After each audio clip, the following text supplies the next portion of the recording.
بسم اللہ الرحمن الرحیم 70,000 فرشتوں کی دعا۔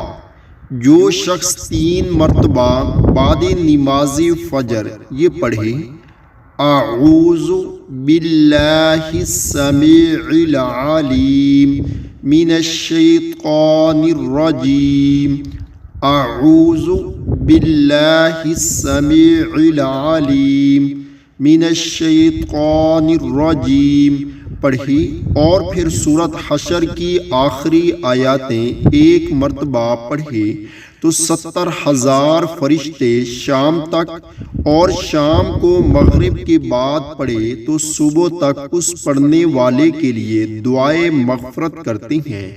اور اگر اسی دن یا اسی رات میں اس کی موت واقع ہو جائے تو اس کو قیامت کے دن شہیدوں میں شمار کیا جائے گا۔ اللہ تعالی ہم سب کو بھی اس پر عمل کرنے کی توفیق عطا فرمائے، آمین۔